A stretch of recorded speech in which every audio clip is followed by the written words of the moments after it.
Qual é a sua análise? Eu acho que, pelo que eu conversei, que eles fizeram isso para cortar um pouco os projetos que tem lá, que são muito mais amplos. Inclusive o porte de arma, que é uma discussão que essa merece muito mais tempo e avaliação, né? Então, eu tenho a impressão de que o governo, ao mandar esse decreto, ao editar esse decreto, ele corta um pouco a discussão no Congresso de porte de arma e legislações mais flexíveis do que essa que foi aprovada. Agora, o fato político é que o presidente não está surpreendendo a ninguém, porque ele disse isso na campanha. Não tem estelionato eleitoral, ao contrário, quer dizer, muita gente votou nele por causa disso, muita gente votou nele apesar disso. Então não tem surpresa nenhuma. Gerson Camarote, surpresa da sua parte? Não, Boa noite. Boa noite a todos. Olha, não, porque havia essa demanda, e é uma demanda que ele está, de fato, cumprindo no primeiro momento. É uma forma também, e aí o Merval coloca muito bem, de também diminuir um pouco a pressão imediata sobre a questão do porte de arma. E diminui essa pressão não por acaso, porque ele tem agora algo mais substantivo a negociar com o Congresso Nacional, que é a reforma da Previdência. Então, ele já dá uma resposta para o seu eleitorado de imediato e também abre espaço para outro tipo de agenda no Congresso Nacional. A bancada da bala vai interromper, vai querer agora parar em relação ao porte de arma, que seria o segundo passo? Não vai parar. A bancada da bala, que é justamente a chamada Frente Parlamentar da Segurança Pública, a gente tem informação de que vai tentar colocar na pauta, sim. Mas o Bolsonaro hoje chamou essa bancada de bancada da legítima defesa. Da legítima defesa, sim. Tem vários, digamos assim, apelidos essas bancadas. Agora, ela vai continuar pressionando pelo segundo passo, que é o porte de arma. E, diga-se de passagem, você flexibiliza ali várias regras.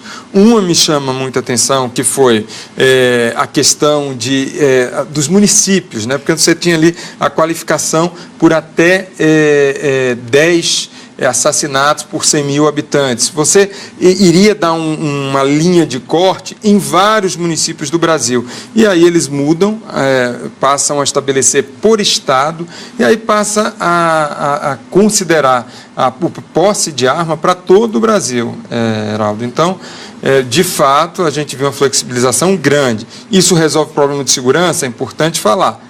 Não, isso não resolve o problema de segurança no Brasil, como a gente viu os especialistas. Pode resolver uma questão imediata de segurança de uma pessoa que está ali numa periferia e tem algum medo, que está numa área rural e tem medo realmente, tem que ter uma arma, é legítimo até. Agora, isso não vai resolver a questão. Mais a sensação de segurança do que, de fato, é uma decisão para...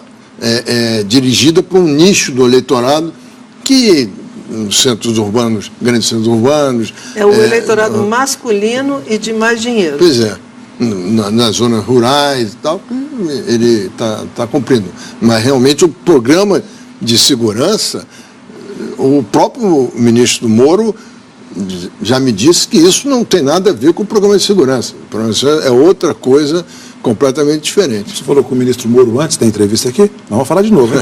Não, daqui a pouco a gente trata disso. Deixa o João Borges falar um pouco, porque a política tem toda essa repercussão no mundo político, o decreto do presidente, e na economia, João Borges. Pois é, interessante a visão aqui dos colegas de que isso, de certa forma, limpa um pouco, ou deixa desobstruída a pauta do Congresso, porque está chegando realmente a hora do jogo para valer na relação do Executivo com o Congresso para aprovar as matérias de interesse econômico, e aí tem a reforma da Previdência.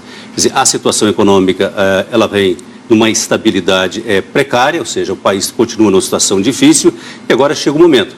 Quer dizer, o presidente Bolsonaro está se organizando junto com o ministro da Economia, o ministro da Justiça e das Relações Exteriores para fazer essa viagem a Davos, que vai se vender um pouco o país, que está com uma imagem muito negativa lá fora, e depende, sim, de uma sinalização mais clara do que vai acontecer com essa reforma da Previdência, porque sem ela você não consegue corrigir essa trajetória explosiva da dívida pública com esse déficit monumental. E a agenda econômica, né, Heraldo, amanhã tem a visita do presidente da Argentina, Maurício Macri. Fato relevante para a economia, para as relações do principal parceiro do Brasil no Cone Sul. Exatamente, porque a Argentina sempre foi um parceiro comercial importante e o crescimento, a recuperação da economia brasileira é vital, crucial para o Maurício Macri, que vai enfrentar uma eleição presidencial no segundo semestre. Costuma-se dizer na Argentina que um crescimento de 1 ponto percentual aqui no Brasil significa meio ponto percentual de crescimento na Argentina. Então, a Argentina passou por uma recessão no ano passado, mais de 2%, a inflação do ano fechou a 47%, ou seja, o país vive uma crise econômica aguda, tendo pela frente uma eleição.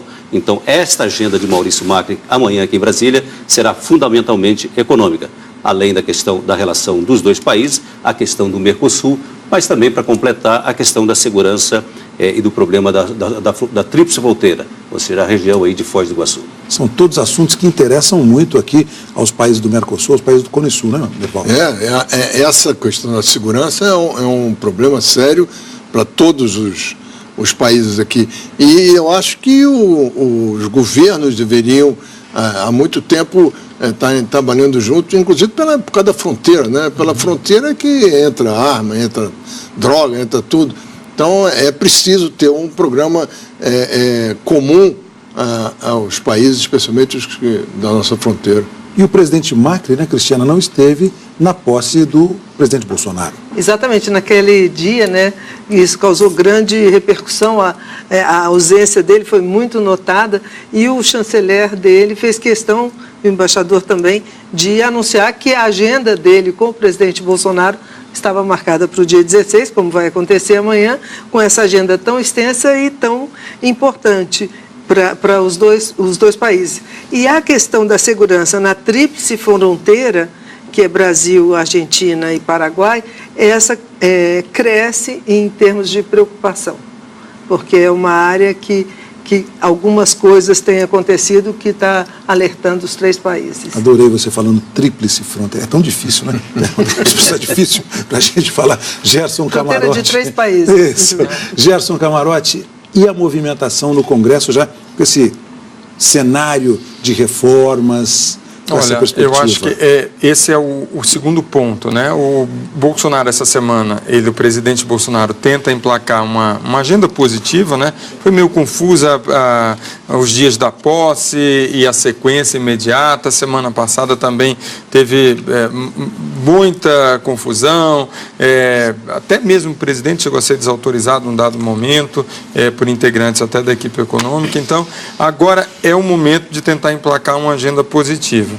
Então, teve hoje uma solenidade que, para o Palácio do Planalto, repercutiu muito bem, ou seja, o fato de ter repercutido, de ter tido amplitude esse decreto presidencial, isso daí cumpriu o objetivo.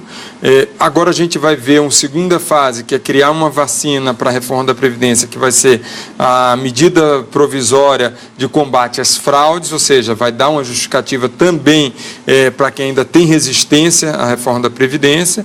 E é uma forma do presidente Bolsonaro agora também emplacar uma agenda internacional com o Macri. Semana que vem o João Bosch vai estar lá em Davos, então acompanhando o presidente Jair Bolsonaro. Essa questão da tríplice fronteira fica mais complicada com essa perspectiva do Brasil mudar a embaixada para Jerusalém. O Brasil entra numa disputa ali do Oriente Médio que até agora não existia, não nos atingia e passará a atingir. Já passou com a ideia lançada e traz para o Brasil, e ali nessa região que é mais problemática. Terrorismo, né? A questão do terrorismo, que o Brasil sempre foi um país neutro e essa é uma preocupação dos militares em relação a essa transferência. Aguardemos. Daqui a pouco o ministro Sérgio Moro da Justiça será o entrevistado aqui no Jornal das 10. O decreto de posse de armas será um dos assuntos dessa entrevista. Teremos tantos outros assuntos que você não pode perder. Momentaneamente, eu me despeço do time da política. João Bosch, boa noite para você e até daqui a pouco. Até já. A presença de militares no governo Bolsonaro é grande. Segundo o ministro da Secretaria de Governo, que é general da reserva, a maior presença de oficiais representa mais responsabilidade para os militares.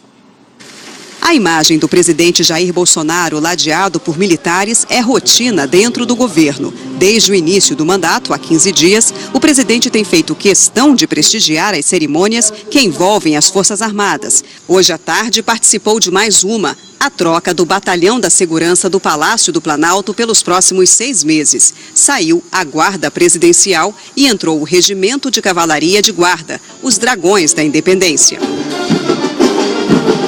O aproveitamento de quadros militares para o governo foi uma promessa de campanha de Jair Bolsonaro. E começa pelo topo da hierarquia. O próprio Bolsonaro é capitão do Exército. O vice-presidente Hamilton Mourão é general de Exército. No primeiro escalão, 7 dos 22 ministérios são comandados por egressos da Marinha, do Exército ou da Aeronáutica. O ministro da Secretaria de Governo é o general de divisão Carlos Alberto dos Santos Cruz. A secretaria vai fazer a interlocução com governos estaduais, prefeituras e movimentos sociais. Também cuidará do PPI, o principal programa de investimentos do governo. Na pasta de Minas e Energia, o ministro é o almirante de esquadra Bento Albuquerque, que será responsável por aprimorar o modelo de partilha de produção de óleo e gás. Na Ciência e Tecnologia, o comando é do astronauta brasileiro, o tenente-coronel da Força Aérea Marcos Pontes, que, entre outras tarefas, pretende expandir o acesso à internet banda larga. Ele indicou 6 militares para compor sua equipe. O ministro da Defesa é o general de Exército Fernando Azevedo e Silva. O da Transparência, Wagner Rosário, foi capitão do Exército. E o Gabinete de Segurança Institucional, uma casa por natureza militar, é comandada pelo general de Exército Augusto Heleno. Todos estão na reserva. Também faz parte do primeiro escalão o ministro da Infraestrutura, Tarcísio de Freitas, que se formou em Ciências Militares pela Academia Militar das Agulhas Negras. Não seguiu carreira militar e é da reserva não remunerada. Ele vai ter a incumbência de dar continuidade ao processo de privatização ou concessão de rodovias e aeroportos. Outros 3 militares ocupam cargos importantes na pasta, na Secretaria de Transporte Terrestre e Aquaviário e no DENIT, o Departamento Nacional de Infraestrutura de Transportes. Ontem, o Exército confirmou que o general de divisão, Otávio Santana do Rego Barros, será mais um a engrossar as fileiras. Ele está na ativa e foi indicado porta-voz do governo. O Planalto ainda não anunciou oficialmente o nome. O ministro Santos Cruz disse que a incorporação de militares na gestão federal é um aumento de responsabilidade. A situação de militar não coloca nada demais. Coloca só mais responsabilidade porque a gente representa uma corporação inteira, né? O militar tem uma característica que ele faz parte de uma das instituições chamada Instituição Total. Quando ele faz uma coisa errada, ele não faz só para ele denigre toda a instituição. Então a nossa responsabilidade é muito grande. Só isso. Os militares também ocupam outras posições estratégicas no segundo escalão. Os secretários executivos do Ministério da Defesa, do Gabinete de Segurança Institucional e da Secretaria-Geral da Presidência são militares. Eles substituem os ministros em caso de ausência. Nas estatais, os militares também estão ocupando postos importantes. O almirante da reserva, Eduardo Barcelar Leal Ferreira, que deixou o comando da Marinha na semana passada, foi indicado para o Conselho de Administração da Petrobras, que há 40 anos não tinha um militar. Na Caixa Econômica, o brigadeiro Mozart de Oliveira Farias foi indicado para assumir um cargo na assessoria do presidente Pedro Guimarães, além de outros 2 militares que irão atuar nas áreas de governança e inteligência. O vice-presidente da República, Hamilton Mourão, afirmou que o critério para o preenchimento dos cargos não é ser civil ou militar, e sim ter capacidade para a função, e que a ocupação de postos por militares deve chegar também em cargos federais nos estados. O que ocorre é que o Estado, né, é o que a gente chama de ponta da linha, né, é a ponta da linha. Então a ordem emanada daqui de Brasília ela tem que chegar lá. Né? Então nós temos que ter gente capacitada de confiança dentro dessas diferentes, né, funções que existem aí, que são muitas, né, não são poucas, né? E obviamente avessa e fora da ingerência política, né, tradicional, digamos assim. Para evitar a corrupção? Não só a corrupção, mas como também a ineficiência e a má gestão. porque o desperdício que houve aqui no nosso país não foi só fruto da corrupção, foi também fruto da ineficiência e da má gestão. O homem que esfaqueou o então candidato Jair Bolsonaro durante a campanha eleitoral passou hoje por 2 novos exames. Adélio Bispo de Oliveira foi submetido a um novo teste psicológico e a um eletroencefalograma, que registra a atividade elétrica do cérebro. Adélio está preso desde o dia 6 de setembro, enquadrado na Lei de Segurança Nacional. A defesa alega insanidade mental. Foi o juiz responsável pelo caso, Bruno Sabino, quem pediu os exames. O resultado sai em 10 dias. Vamos agora às notícias internacionais. Saída desordenada ou saída nenhuma da União Europeia? Essas são as opções para o Reino Unido, depois que o parlamento rejeitou o acordo sobre o Brexit, negociado pela primeira-ministra Theresa May. Agora, resta saber se ela vai sobreviver no cargo. Rodrigo Carvalho está em Londres, ele acompanhou toda essa movimentação e fala conosco agora. Olá, Rodrigo, boa noite para você. Qual foi a repercussão política dessa decisão do parlamento?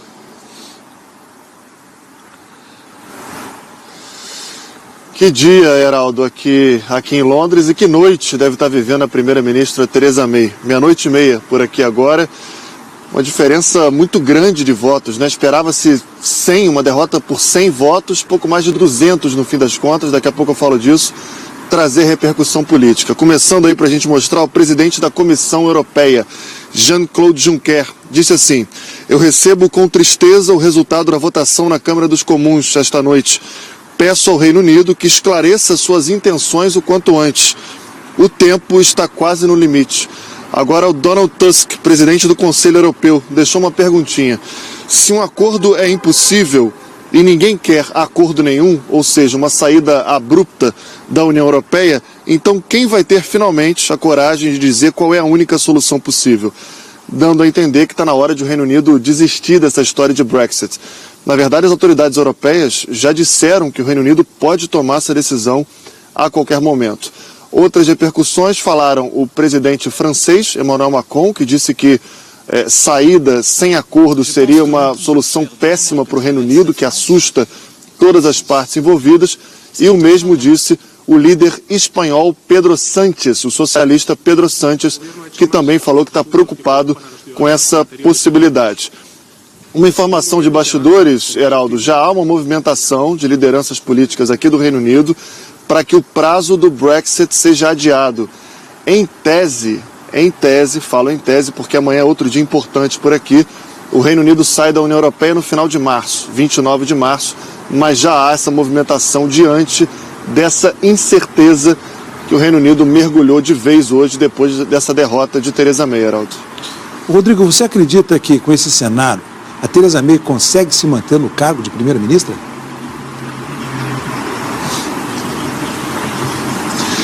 É diferente da situação de hoje, Geraldo. A derrota hoje no parlamento estava dada, era muito provável, questionava-se ali, a gente podia falar sobre quantos votos de diferença.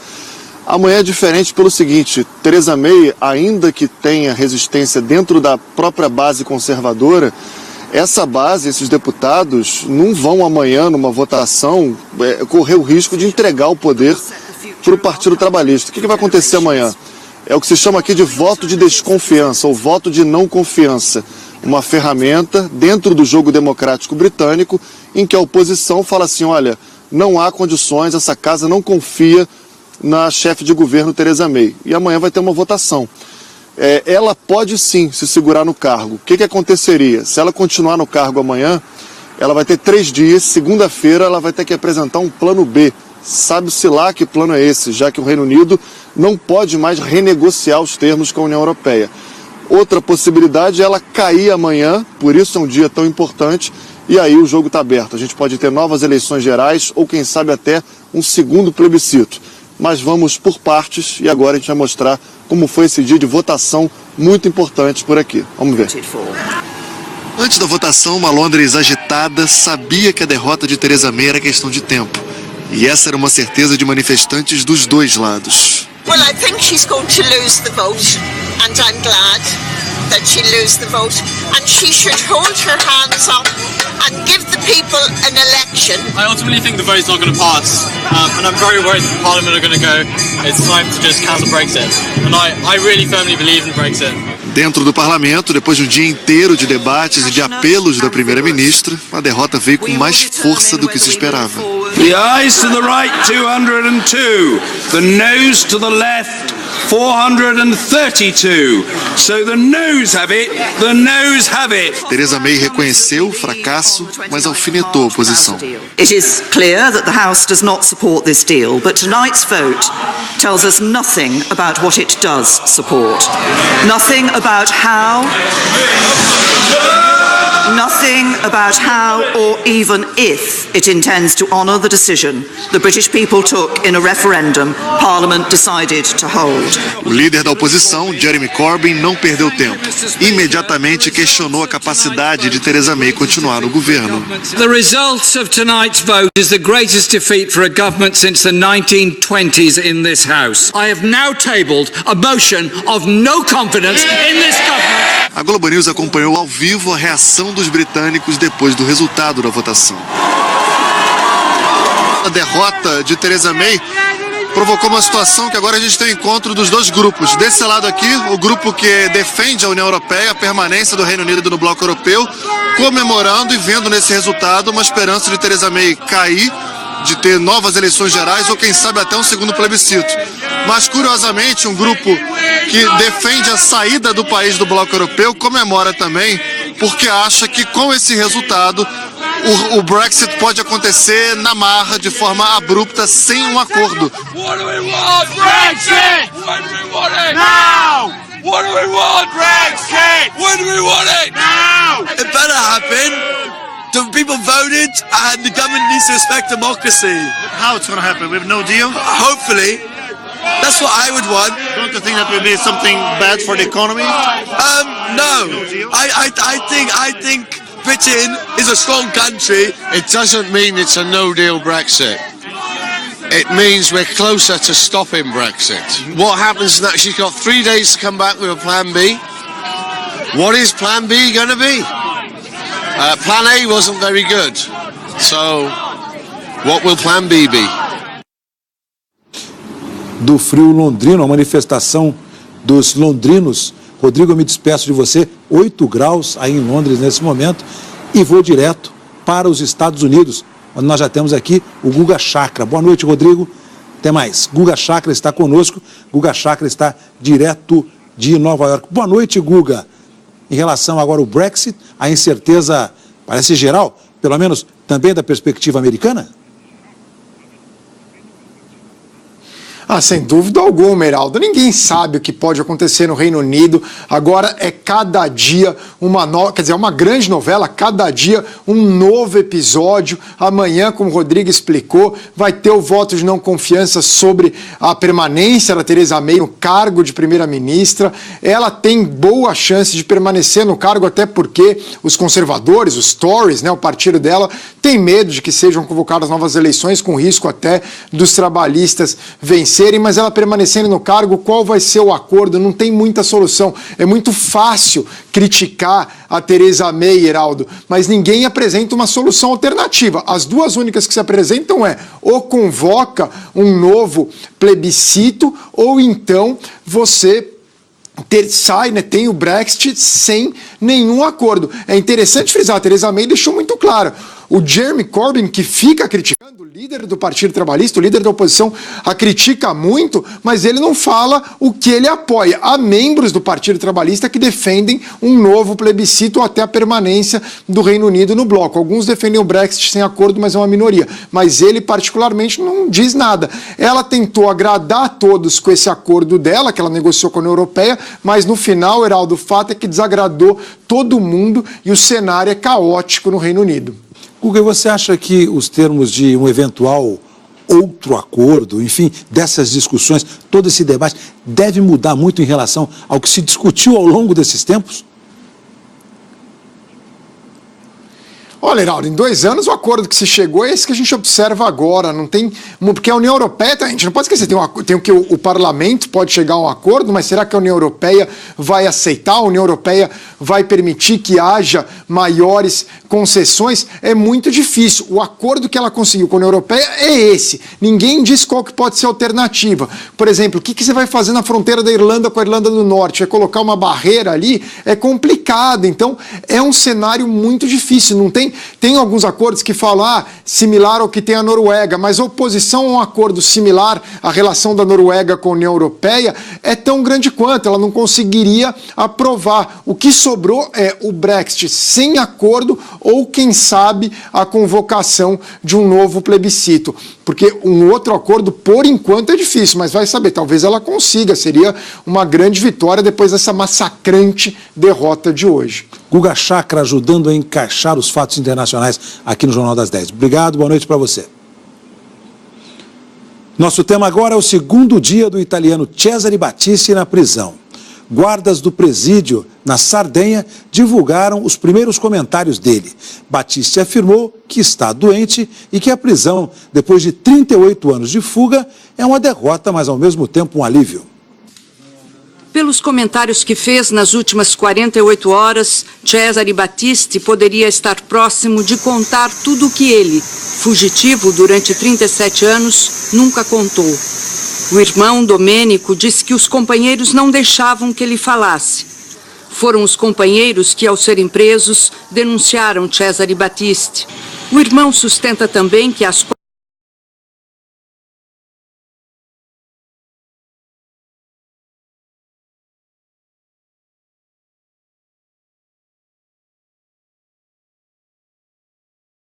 quatro mortes foram atribuídas a Battisti porque ele era o único foragido.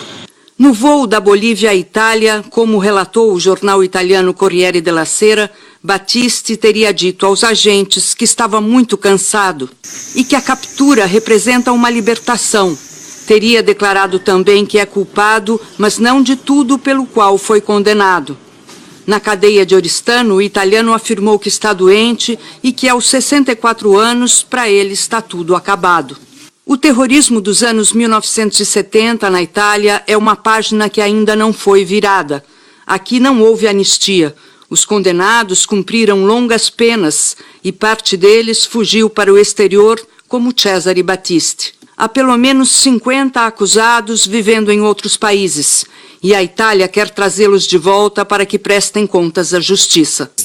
O ministro da Justiça da Itália, Alfonso Bonafede, foi muito criticado por um vídeo que colocou nas redes sociais. São quase 4 minutos de imagens da prisão de Cesare Battisti, editados com música, como se fosse um filme. Há quem interprete a insistência do governo italiano em negar qualquer benefício a Cesare Battisti como uma forma de pressão. A perspectiva de morrer na cadeia poderia ser um convite a colaborar com a justiça em troca da redução da pena. No mundo dos negócios, o destaque é a aliança global entre a alemã Volkswagen e a americana Ford.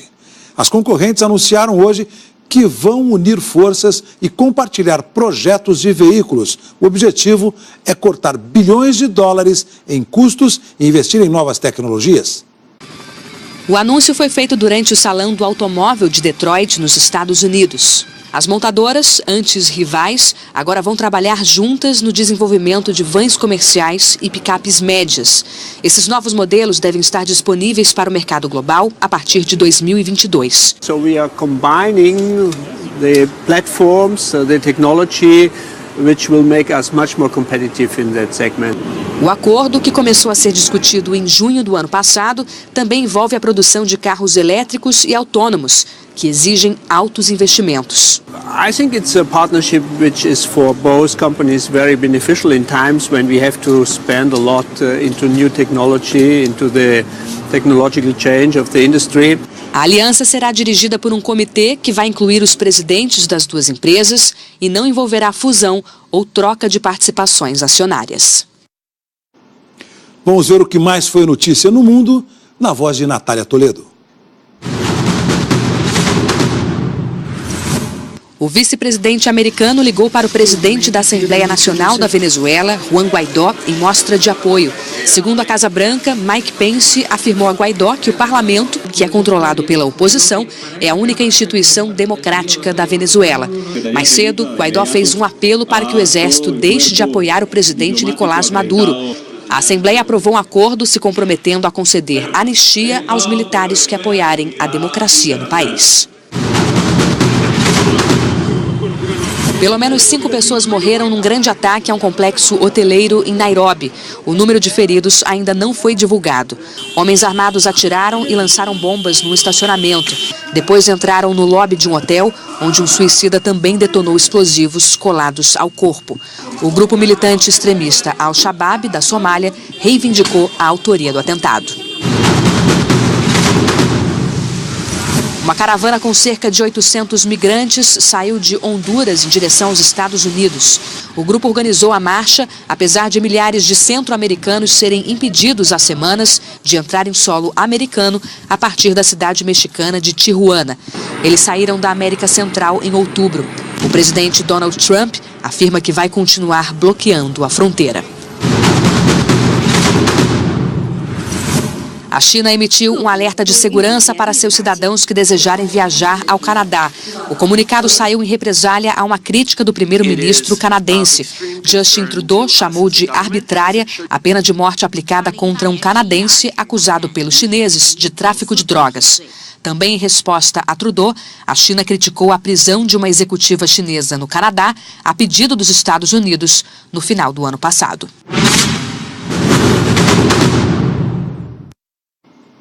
Ainda hoje aqui no Jornal das 10, nós recebemos o ministro da Justiça e Segurança Pública, Sérgio Moro, para uma entrevista ao vivo. E mais, militares da reserva se apresentam para trabalhar no combate à violência no Ceará. Mulheres acusam um cardiologista de abusos sexuais durante consultas no interior de São Paulo. O médium João de Deus é denunciado mais uma vez por estupro de vulnerável e abuso sexual. É logo depois do intervalo. Até já.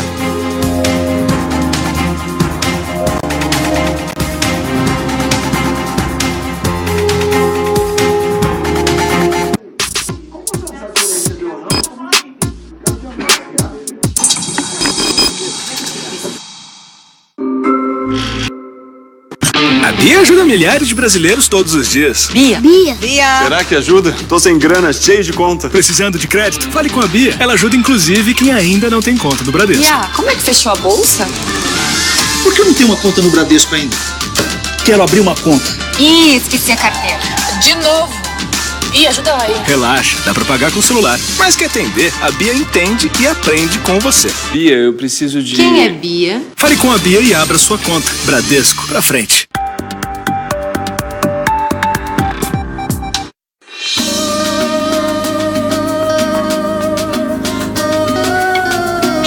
Se houvesse um álbum de figurinhas de comentaristas de documentários em cinema e televisão, eu seria a figurinha mais repetida.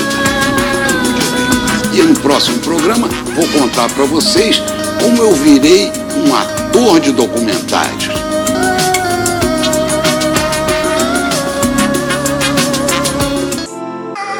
O que mais eu ia falar? Ah, uma coisa importante.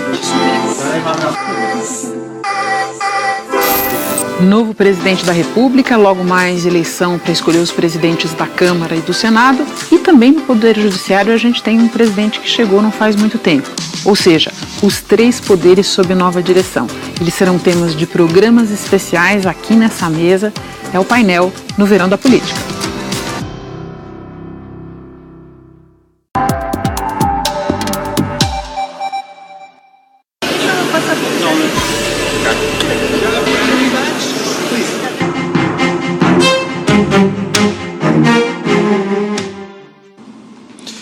Depois de quase 2 semanas intensas de terror no Ceará, nesta terça-feira, nenhum ataque foi registrado no estado.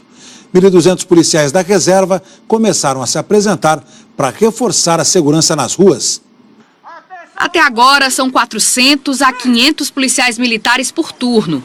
Os policiais que estavam na reserva e se apresentaram hoje vão fazer patrulhamento e operações especiais.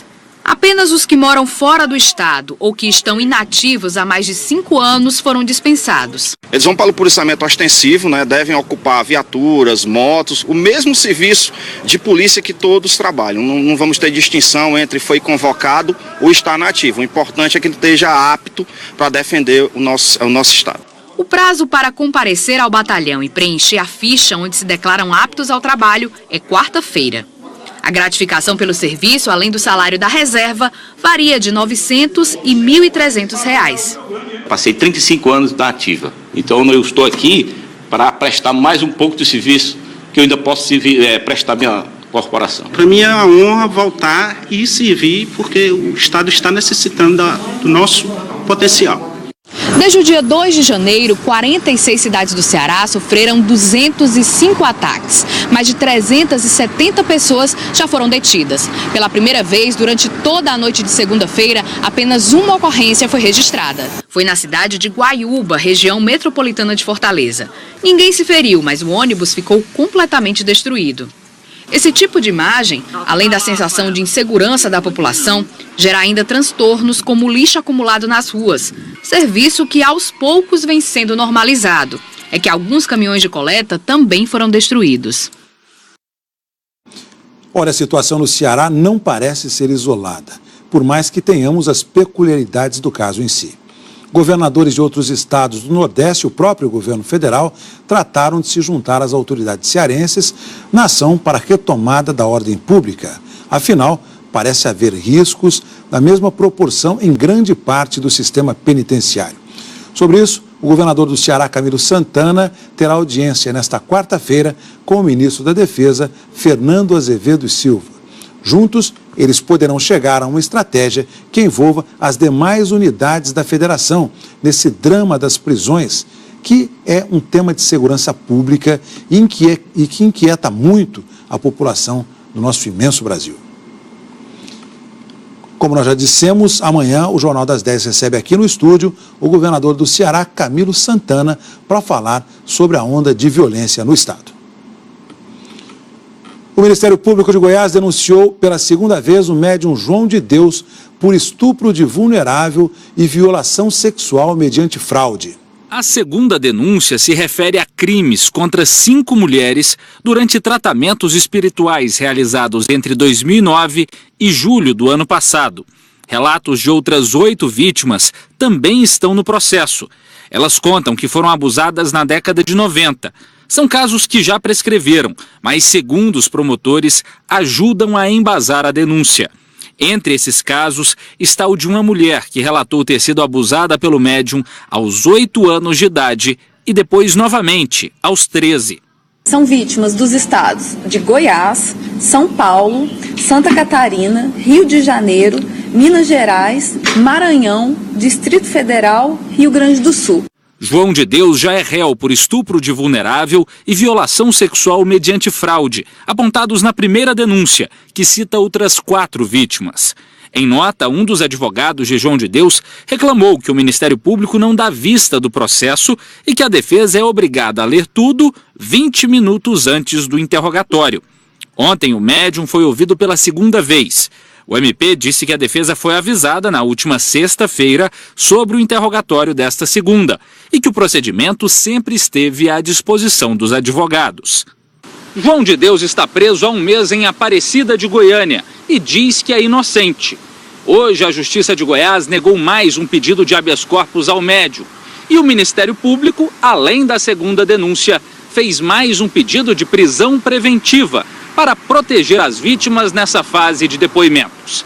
Segundo a investigação, o próprio médium ou pessoas ligadas a ele estavam ameaçando vítimas e testemunhas. Que essas vítimas prestem seus depoimentos na fase judicial a salvo de qualquer ameaças ou intimidações, tendo em vista que essas vítimas específicas mencionaram que esse foi uma das razões que fez com que elas não tivessem levado o caso ao conhecimento das autoridades antes. Mais um caso de crime sexual, agora em São Paulo. Um cardiologista é acusado de abusar sexualmente de mulheres durante consultas em Presidente Prudente, no interior de São Paulo. O Ministério Público suspeita que os casos começaram há mais de 10 anos. depoimento dessa mulher, em julho do ano passado, deu início a uma investigação de um suposto abuso sexual em série. Colocou pra medir minha pressão, só que daí ele ficava passando as genitais dele. Na sua mão? É. Aí eu falei, não faz isso comigo. Por favor, não faz isso comigo. Eu lembro que ele continuou me olhando firme. E não parou. A partir desse relato, a polícia passou a investigar o cardiologista Augusto César Barreto Filho, hoje com 74 anos.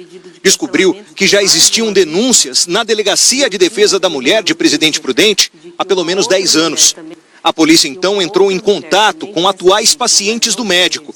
Pelo menos 14 relataram abusos. Pacientes e vítimas ouvidas relatam que durante a aferição da pressão arterial, o médico aproveitava-se para debruçar sobre o corpo dela de maneira lasciva, ora passando a mão sobre a perna, relatos sobre passando a mão nas vaginas das vítimas, bem como há vários relatos em que durante a aferição e a ausculta do coração e do pulmão, o médico também passava as mãos sobre o seio da vítima. Ele não acabava nunca de ver a pressão. E ficava alisando meu braço, eu comecei a achar muito estranho.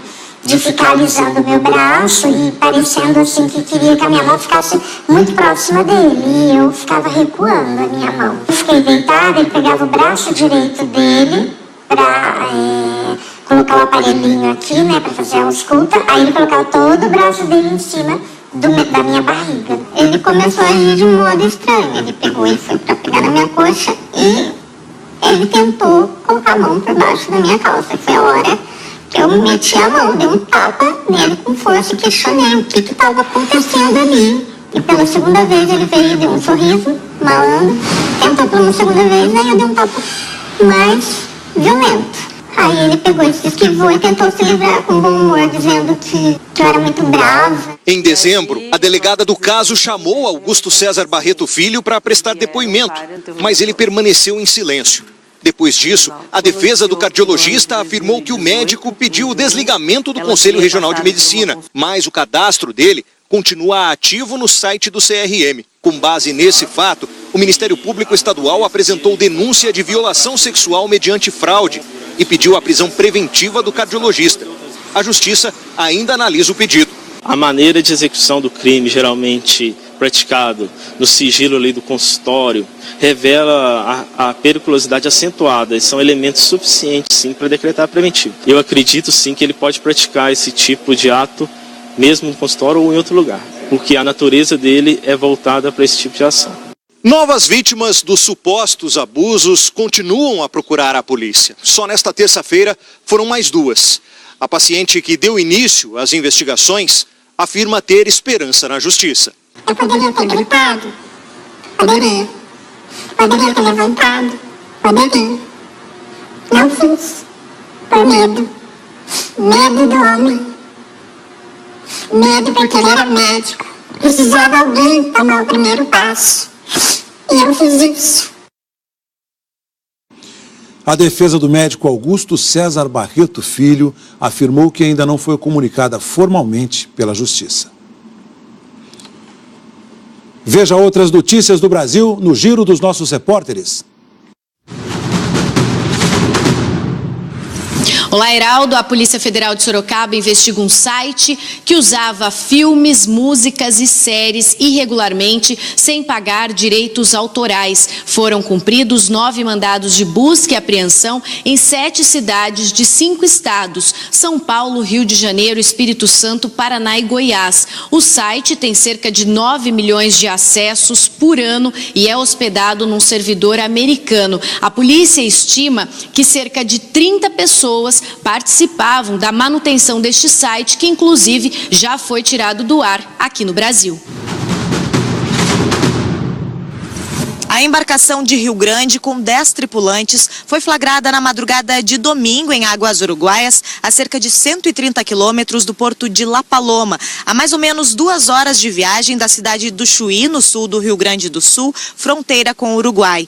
A Marinha Uruguaia disparou tiros contra a embarcação brasileira na abordagem. Explicou que os tiros foram de advertência para evitar uma tentativa de fuga e que no momento da abordagem, 4 dos 6 porões de bordo já estavam cheios de peixe. A carga foi confiscada. Os tripulantes e o dono do barco serão processados por pesca ilegal e haverá ainda a cobrança de multa a ser definida pela Justiça Uruguaia.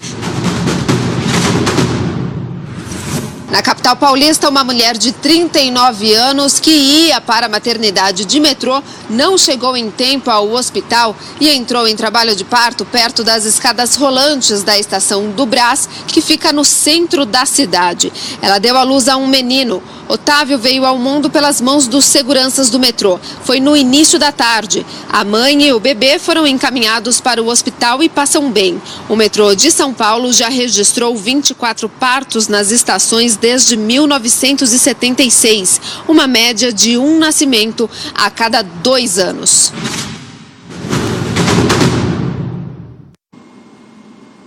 Depois do intervalo, a entrevista ao vivo com o ministro da Justiça e Segurança Pública, Sérgio Moro, que já está aqui conosco. E também o nosso time da política, André Sadi, Gerson Camarote, Cristiana Lobo e Merval Pereira. O intervalo é rápido. Até já.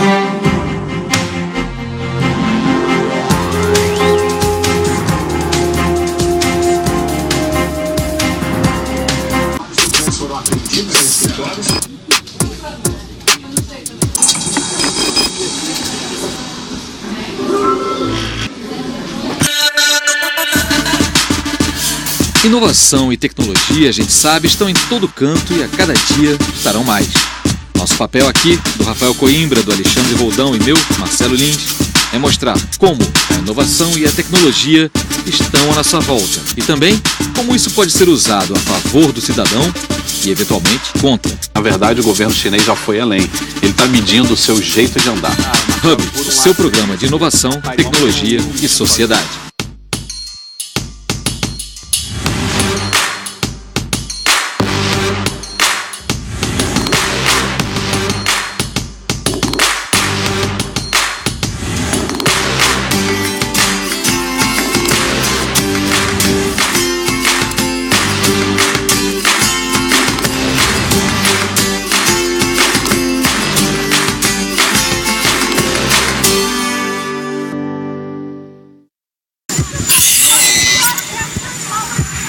So Ian, this is the first time the US is among the top risks. In 21 years of running Eurasia Group, the United States domestically has never been on this top risks report. President Trump is actually a danger. In 2019, of all of the geopolitical variables that we follow at Eurasia is heading in a negative direction. And there is no way that's sustainable.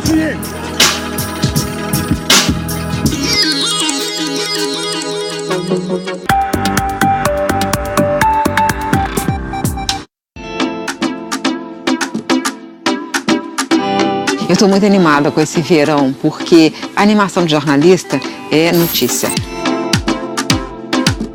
Então, tem muita notícia. É um governo novo que promete mudar muita coisa. É preciso cobrir o debate que isso vai provocar. Como isso pode atingir os setores? Vai ser um verão realmente quente para as notícias.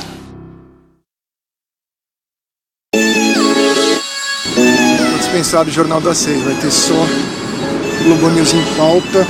Aqui é o Lincoln Center, aqui fica a Filarmônica de Nova York, a Ópera de Nova York, e ali fica o New York City Ballet. Bom, e o elástico eu sempre trago um, para quando entrar no ar eu poder ficar brincando na mão. E se por acaso eu perder durante a minha entrada, eu sempre trago mais alguns de reserva no bolso.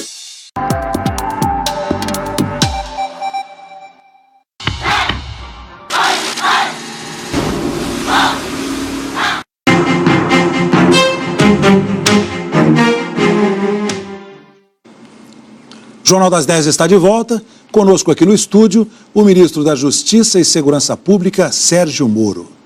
Sérgio Fernando Moro tem 46 anos, é de Maringá, no Paraná. Doutor em Direito pela Universidade Federal do Paraná. Foi juiz responsável pela Lava Jato na primeira instância da Justiça Federal.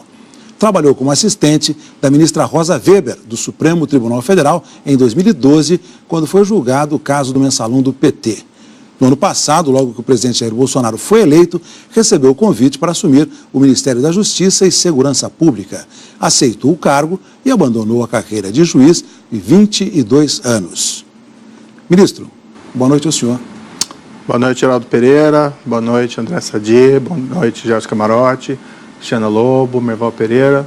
Prazer estar aqui, ter a oportunidade de responder as perguntas, fazer essa entrevista aqui na Globo News. Prazer é meu, prazer é nosso. Muito obrigado pela presença do senhor. Não errei nada não, né? Não, tá certo, tá certo. O 22 anos de magistratura, só que quando fala assim, assusta um pouco ainda, mas faz parte. Então, bom que o senhor já apresentou os meus colegas. André Sadi se incorporou aqui agora ao time da política. Merval, Cristiana e Camarote já estavam. Pensando nisso, ministro, penso eu cá com os meus botões, 22 anos de magistratura. O senhor dizia o direito. Com a caneta de juiz, o senhor dizia o direito. Agora, quem diz as normas, pelo menos no Poder Executivo, é o presidente Jair Bolsonaro, que é o presidente da República. Mudou muito? O senhor chega a pensar nisso? O senhor falou aí do seu tempo de magistratura, agora no Executivo. Olha, eu gostava muito de ser juiz. As razões pelas quais eu saí, até já falei publicamente algumas vezes, a ideia foi tentar fazer algo um pouco diferente, também algo produtivo, algo importante, mas de uma perspectiva nova, em alto nível. Eu trabalhei como juiz da Lava Jato por mais de 4 anos. Os processos eram difíceis, os desafios eram grandes, eu acho que teve bons resultados, mas eu sempre trabalhei, não só eu, mas também os demais envolvidos na Lava Jato, com aquela sombra de que um dia tem uma virada de mesa.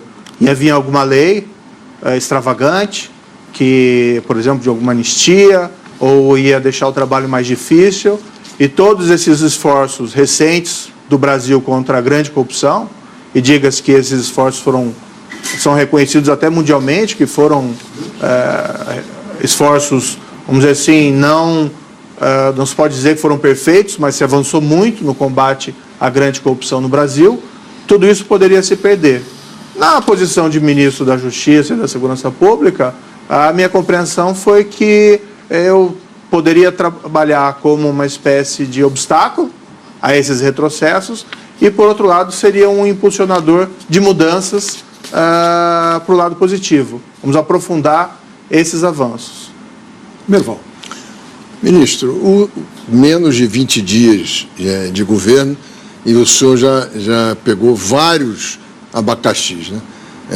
O crime organizado no Ceará, o Batiste, que a Polícia Federal teve muita dificuldade para rastrear, e o Batiste acabou indo direto para a Itália, e agora esse decreto de arma que é polêmico, no mínimo polêmico. O senhor está com a impressão de que o Ministério é muito amplo e que talvez não fosse o caso dessa amplitude toda? Olha, desde o início eu tinha presente que os desafios iam ser grandes. O Brasil tem sérios problemas na área de corrupção, como foi mencionado, mas também crime organizado e crimes violentos. E o foco, eu já falei também publicamente, seria esse do Ministério. Além disso, tem outras pautas lá importantes, por exemplo, direito do consumidor, tem a Secretaria Nacional Antidrogas, tem também alguma responsabilidade na área de imigração. Então, desde o início eu sabia, o trabalho vai ser difícil, vai ser custoso, não tinha nenhuma ilusão quanto a isso. É claro que nesse começo do ano, talvez eu esperasse um pouquinho mais de tempo, né, para me acostumar com o trabalho. Mas aquela história, os problemas acontecem e nós temos que enfrentá-los da melhor maneira possível. O caso do Ceará, por exemplo, é algo que reclamava uma ação urgente. O caso também Batiste era algo que, um tanto quanto inesperado, né? A Polícia Federal prosseguia realizando buscas no Brasil, havia uma certa apreensão de que ele já tivesse deixado o Brasil, né? No final foi uma grata até surpresa ele ter sido capturado em outro país, porque afinal de contas o importante é que ele pagasse, afinal, pelos crimes que ele cometeu no passado. O Brasil cometeu um erro pretérito ao conceder aquele asilo com feições político-partidárias para ele, e isso gerou um certo estremecimento na relação que sempre foi muito boa entre o Brasil e a Itália. Então, o melhor a acontecer foi realmente que ele fosse preso e enviado para outro país.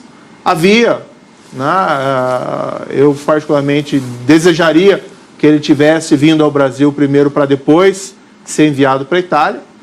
Não porque, como foi dito por aí por alguns, que seria um troféu, não tinha nenhuma perspectiva disso, mas seria uma forma do Brasil demonstrar de uma maneira clara que não seria mais um refúgio para criminosos de qualquer natureza, e especialmente por razões político-partidárias. Mas, tendo sido optado por outro caminho, também não tem nenhum problema quanto a isso. Afinal de contas, como eu disse, o melhor mesmo era que ele pagasse pelos crimes que cometeu. A parte do decreto era algo já previsto. O presidente fez a promessa de campanha de que haveria essa flexibilização. Então, foi algo que foi construído de maneira a realmente cumprir essa promessa. Sobre o decreto, ministro, eu lhe pergunto, não teve uma flexibilização além do que o senhor esperava? Por exemplo, a questão, num primeiro momento, se colocava municípios mais violentos. Depois, o critério acabou englobando estados. Eu lhe pergunto se não foi excessiva essa flexibilização e se isso ajuda a combater a violência no país. Achei muito interessante que é muito cedo, o decreto saiu hoje e certamente vai ser melhor avaliado nos próximos dias. Mas achei muito interessante que ele recebeu críticas tanto de pessoas que eram contra a flexibilização, como de outras pessoas insatisfeitas por entender que a flexibilização havia sido insuficiente. Então, me parece que até um indicativo de que foi algo ponderado, que foi algo moderado. A principal ideia, veja, que a lei brasileira estabelecia, para se ter posse de arma, que é ter arma em casa, na residência, não poder sair com ela por aí. E veja, nós estamos falando de arma de uso permitido. Nós não estamos falando de fuzis, nem de armas automáticas, de um grande potencial de dano. Então, são armas, como, por exemplo, uma pistola, um revólver. Tem em casa, e a lei estabelecia, você não pode ter antecedentes criminais. Você tem que ter aptidão psicológica e, por outro lado, tem que ter treinamento técnico. Esses 3 requisitos não foram alterados, nem me parece que devem ser. Por outro lado, a lei também falava em efetiva necessidade. Agora, o que é efetiva necessidade? O decreto anterior não esclarecia. Isso é ruim porque deixa entregue ao agente público responsável um espaço de subjetividade muito amplo, de discricionariedade. E até pode favorecer uma aplicação arbitrária da lei. Por exemplo, o agente ser movido por estereótipos. O Gerson Camarote tem cara de bonzinho, então eu vou dar uma arma para ele. Xana Lobo tem cara de malvado, eu vou negar uma arma para ela. Então é melhor, no fundo, que o decreto venha e elenque situações objetivas. Nessas situações, justifica-se aí a concessão da posse de arma. E, além disso, acho que o decreto fez algo muito importante, que é relevante, colocou de maneira muito clara, presume-se a veracidade do que é declarado pelo cidadão perante o Estado. Que é uma nova maneira de tratar também o cidadão. Não se parte do pressuposto que o cidadão é um criminoso, que o cidadão é uma pessoa perigosa, que o cidadão vai fazer o uso indevido daquela arma. Agora, o senhor defendia que fossem 2 armas por pessoa, acabou ficando 4 armas, ou seja, um número bem maior, o dobro, e a questão da renovação automática. Por que isso acabou vingando? Não seria natural que, com a nova regra, todo mundo que quisesse essa posse de arma fosse lá e se apresentasse novamente? Até por uma forma de cadastro? A questão dos municípios que o Camarote levantou, também gostaria de saber. A ideia era não ampliar tanto e acabou passando para todos os estados, porque todos os estados têm um índice de assassinatos previsto na lei. E os municípios não. Metade dos municípios não teriam condições de ter essa lei a seu favor, porque o índice de criminalidade é mais baixo, o índice de homicídio é mais baixo. Tem que se entender, sempre quando está dentro de uma proposição de uma política pública, como, por exemplo, a edição do decreto, sempre tem uma discussão intensa, né? E as pessoas muitas vezes divergem e há mudanças de posição enquanto essa política pública é elaborada. Tá? Então, o que se discutiu antes, no começo, e o resultado final, isso é algo natural dentro da formulação de qualquer espécie de política pública, certo? Havia uma ideia inicial dos municípios, né? Mas me parece que a compreensão foi que seria melhor não haver essa distinção entre municípios haver essa possibilidade de obter e outros municípios não houvesse a possibilidade dessa flexibilização. No fundo, o decreto vai na linha dessa flexibilização e na compreensão de que existe uma parcela, embora o tema seja controverso da posse de arma, existe uma parcela da população que manifesta a sua aspiração, o seu desejo de ter a posse de uma arma em sua residência. As pessoas têm uma sensação de segurança maior e, por outro lado, em determinadas circunstâncias, essa arma realmente pode funcionar como um mecanismo de defesa, especialmente dentro de um contexto em que há uma violência significativa no país e que, por outro lado, os serviços policiais não são totalmente eficientes para coibir essa prática criminosa. O presidente fez uma promessa na campanha e esse decreto visou satisfazer a essa parcela da população que tem essa aspiração. Tem gente que não quer ter arma em casa, né? Perfeito. O decreto, ninguém é obrigado a ter uma arma em casa, mas respeita a opinião daquelas pessoas, num tema controvertido, a opinião daquelas pessoas que entendem que com isso elas se sentem mais seguras, com isso elas têm uma possibilidade de eventualmente reagir numa circunstância extrema. Tá? O ministro Onyx disse que a história da humanidade demonstra que quanto mais armada a população, a sociedade, menos violência. Os números mostram que funciona para os dois lados. Eu queria saber se o senhor tem exemplos que poderiam servir para o Brasil, mostrando que a sociedade armada diminui a violência. Olha, essa questão de estatísticas, de causas de violência, causas de crime, sempre é algo bastante controvertido. Claro que se tem especialistas, esses trabalhos devem ser valorizados. Nós até valorizamos esses trabalhos reportando as estatísticas colhidas por institutos, por especialistas, mas esses temas são muito controversos. O fato é que a política anterior não resultou numa diminuição significativa de homicídios no Brasil.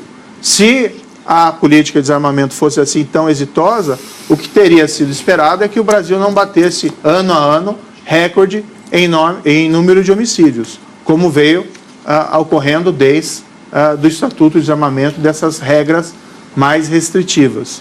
Então, assim, eu diria que as causas da elevação desses crimes dessa natureza, elas são bastante controvertidas. E veja, é uma flexibilização, mas até pelas críticas que recebeu, é uma flexibilização limitada. Nós não estamos autorizando as pessoas a guardarem armas automáticas, fuzis automáticos, a saírem nas ruas armados, ou a dispensar, o que me parece essencial, aqueles 3 elementos: aptidão psicológica, preparo técnico e não existência de registros criminais. Então é algo que está sendo cauteloso. Algum país específico o senhor citaria, não? País específico? Eu acabei citando o Brasil, né? O Brasil, nós tivemos uma política de desarmamento desde 2003 e o que houve foi o incremento, desde então, dos índices de homicídio. Então, é um exemplo mais próximo que eu posso citar. Ministro, a gente está falando do decreto da posse de armas. Eu queria perguntar para o senhor sobre uma revisão no decreto sobre o porte de armas. Se o governo está estudando sobre isso, o que o governo está planejando, eu queria que o senhor falasse um pouco sobre isso. Olha, eu confesso que eu fiquei concentrado sobre esses aspectos de posse, né? E não existe dentro da minha pasta nenhum movimento nesse sentido envolvendo a questão de porte de armas. O senhor não é uma situação diferente e se houver alguma proposição nesse sentido tem que ser muito bem estudada. Esse é um tema muito delicado. Né? A posse é algo um pouco mais limitado, oferece menos riscos. E nós até fizemos lá no decreto, né, eu ouvi até críticas sobre isso, mas colocamos, olha, se você tiver criança, adolescente em casa, você apresenta uma declaração, né? Que você tem um cofre, que você tem um lugar seguro para guardar arma, um local com tranca. Significa que a pessoa vai observar necessariamente isso? Não. Mas é uma chamada à consciência. Apenas no sentido, se você tem, você toma essa cautela. E existe um tipo penal, um crime, né, que é a omissão de cautela, que se você deixar que uma arma de fogo fique ao alcance de uma criança ou adolescente, você responde criminalmente. A ideia foi chamar a atenção para isso. Eu acho que a melhor publicidade a esse respeito é colocar como uma exigência legal. O interessado na arma tem que fazer uma declaração nesse sentido. Mas o decreto de porte, nem para a área rural, o senhor seria favorável dentro do governo? São questões ainda em, vamos dizer, em potência, em discussão. Não existe nenhum plano concreto da parte do meu ministério nesse sentido, a esse respeito. Ministro, claro que nós sabemos que o senhor é ministro da Justiça e da Segurança Pública, mas eu quero perguntar ao senhor, qual é o papel do senhor dentro do governo? O que o senhor, quais áreas que o senhor não atuará, ou quais, preferencialmente, além das estritas do senhor? Qual é o papel do senhor no governo? Olha, eu não quero me tornar um ministro de tudo, então, assim, tem muito bem claro que existe uma linha clara no sentido que eu vou tratar dos temas da minha pasta. Justiça, segurança pública, consumidor, arquivo nacional, a parte que se refere à imigração dentro do Ministério, mas eu não vou ficar opinando, por exemplo, sobre taxa de juros. Né? Até falo brincando lá com o ministro Paulo Guedes, né, que se ele começar a falar de segurança pública, eu vou falar sobre taxa de juros. E certamente, eventualmente, quando me for solicitado, eu posso dar algum conselho, eventualmente para o presidente ou para algum outro ministro, assim como eu posso pedir orientação e conselho, isso é normal. Ministro, eu queria falar um pouco sobre o caso do ex-assessor Fabrício Queiroz, por conta das movimentações atípicas que o COAF, que hoje está na pasta do senhor, ele identificou nas contas do ex-assessor. A minha pergunta para o senhor é no seguinte sentido: o senhor ficou satisfeito com as explicações que ele deu sobre essas movimentações? Não, veja que interessante. O COAF estava no Ministério da Fazenda, agora da Economia, tá? Isso há longo tempo. Ele já teve uma estrutura bem maior no passado. Ele estava com uma estrutura reduzida, 30 e tantas pessoas, chegou a ter 60 no passado. Nós trouxemos ele para o Ministério da Justiça e da Segurança Pública. Nós aumentamos a estrutura dele nessa reorganização do Ministério, então nós aumentamos a capacidade de trabalho do COAF, e o COAF vai poder trabalhar com toda a autonomia e com toda a liberdade, assim como os órgãos de investigação, os órgãos de controle. Então, o que foi feito? Identificadas movimentações financeiras atípicas de uma investigação do Ministério Público Estadual, envolvendo diversas pessoas, entre elas esse indivíduo. Isso foi recebido pelo COAF e foi encaminhado para o setor competente para a investigação. O que eu acho que não é apropriado, eu, como ministro da Justiça e da Segurança Pública, começar a fazer comentários sobre esses casos concretos, né? Seja para fazer uma afirmação num sentido ou no outro. Eu sei que no passado houve ministros da Justiça e da Segurança Pública, ou ministros da Justiça, que sentiam a vontade para agir como se fossem advogados, né, de posições ou membros do governo.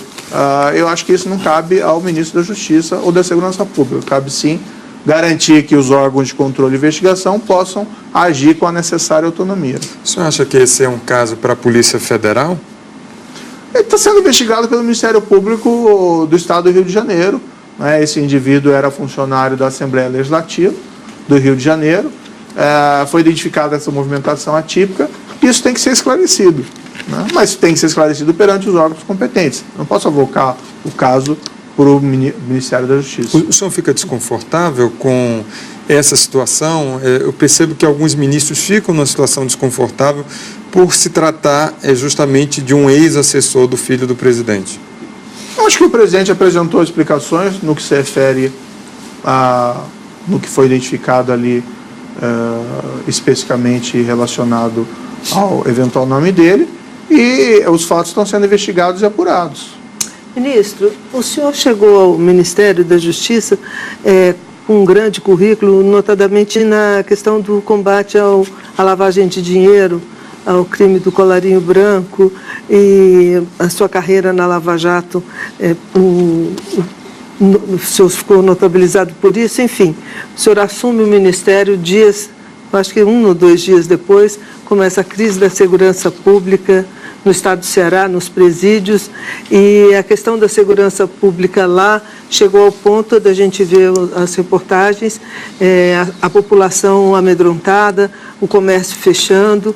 Então, a questão dos presídios, da segurança pública, está atingindo fortemente a sociedade como um todo. Eu queria saber do senhor o que está acontecendo, o que o Ministério ofereceu para o governo do Ceará e como o senhor vê essa diferença, que o senhor chegou muito embalado na questão do combate à corrupção, o senhor já falou nisso aqui agora, né, nessa entrevista, mas a questão da segurança pública, ela está gritante para a sociedade. Olha, desde o início, quando eu assumi, eu falei que o trabalho não seria relacionado unicamente à corrupção. É um problema sério a corrupção, mas existem outros também significativos. Um deles é o crescimento dessas organizações criminosas no Brasil. Elas estão crescendo e ficando cada vez mais poderosas. Se o Estado não tomar uma atitude enérgica em relação a essas organizações criminosas, o problema tende a crescer. O caso do Ceará é um ilustrativo disso, em que organizações criminosas se sentiram à vontade de praticar, na minha opinião, verdadeiros atos terroristas. Então, diante da perspectiva de adoção de uma política mais rigorosa contra essas organizações, o que eles fizeram foi, vamos dizer, tentar explodir viadutos, incendiar... A cada ação do governo, eles reagiam exatamente, com mais brutalidade. Buscando exatamente que o Estado, o governo, voltasse atrás. Então, desde o início, nós tínhamos presente que isso seria um grande desafio. E não existe existem eventualmente matérias controversas no âmbito da segurança pública, mas não existe nenhuma controvérsia na necessidade de combater e desmantelar essas organizações criminosas. O remédio é mais ou menos universal. Investigações exitosas, para isso precisa ter métodos especiais de investigação muitas vezes. Por outro lado, precisa prender os membros da organização e, particularmente, isolar as lideranças criminosas. E tem que se identificar o patrimônio, os bens dessa organização. Tentar asfixiar economicamente essas organizações. É uma tarefa fácil? Não é. É complicada.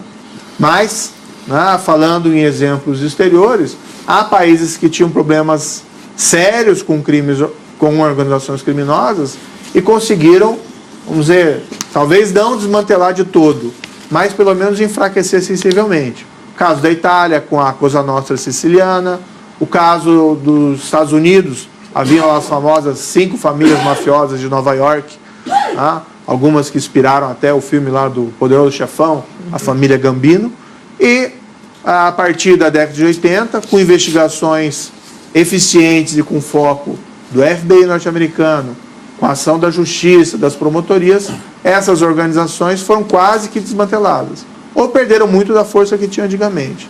Ou seja, é possível agir. Ministro, o senhor não acha que era o caso de o senhor, como autoridade, ter ido ao Ceará? Por que o senhor não foi ao Ceará?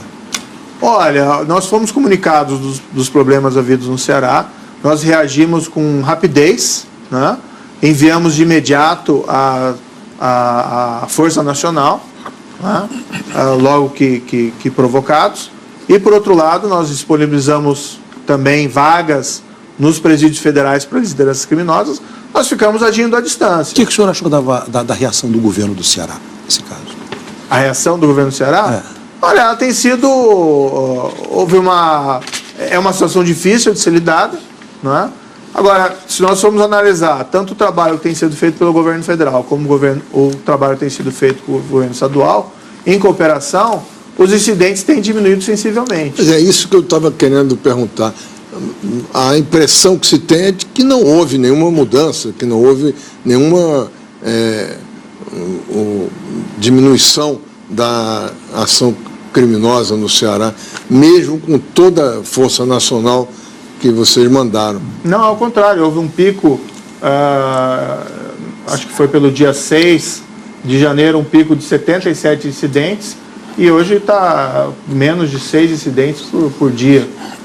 E os incidentes cada vez, vamos dizer assim, com menor impacto.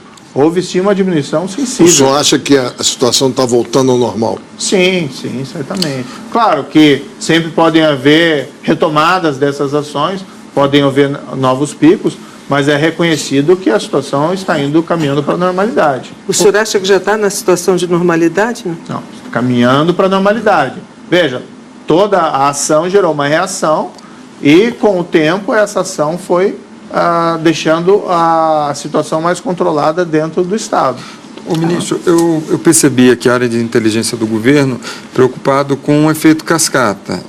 Justamente Ceará, esse exemplo acabar contaminando alguns outros estados. Queria saber o que o Ministério da Justiça e Segurança Pública já está fazendo para conter esse tipo de ação, de efeito em outros estados. Eu vi que alguns governadores chegaram a consultá-lo e também para enviar a Força Nacional de Segurança. Como é que o senhor está tratando isso para evitar se espalhar por outros casos como esse do Ceará?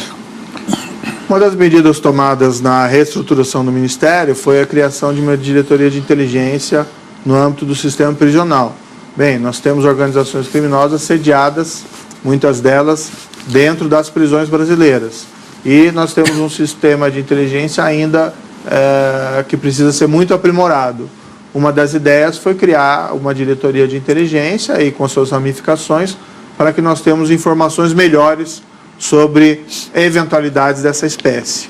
Não existe nenhum indicativo concreto de que essa situação vai se espalhar para os outros estados. É uma possibilidade de acontecer alguma coisa em algum ou outro estado, sempre existe essa possibilidade. Agora, não existe nenhum indicativo de concreto de que isso possa ocorrer num curto prazo. Ministro, o senhor falou aí, classificou de atos terroristas algumas ações no Ceará. O governo pensa em fazer alguma lei equiparando o crime organizado ao terrorismo e aumentando a pena por esses atos? Eu penso que seria apropriado. A atual lei antiterrorismo, pela redação dela, gera uma dificuldade para que atos terroristas praticados por organizações criminosas como essas sejam enquadradas na lei e punidas como tal. Então, eventualmente, alguns desses atos acabam sendo enquadrados por crimes menores, como se aquilo não fosse o objetivo incutir alguma espécie de terror ou chantagear o poder público para mudar o curso da ação ou fazer ou deixar de fazer alguma coisa.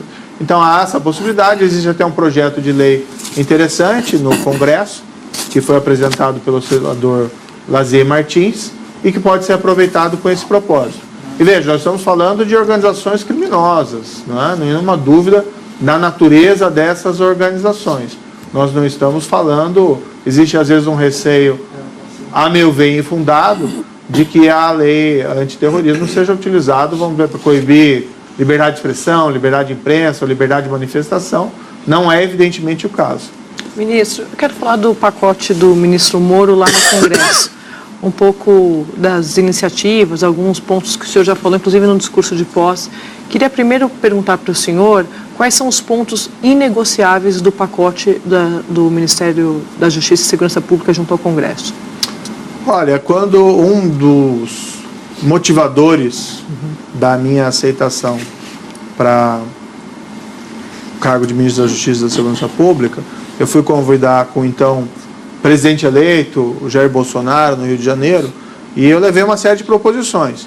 E uma das proposições foi, olha, eu queria apresentar um projeto anticrime que traga medidas pontuais e eficientes, não é questão de mero aumento de pena, são medidas eficientes para enfrentar pontos de estrangulamento contra a grande corrupção, contra crime organizado e contra crimes violentos.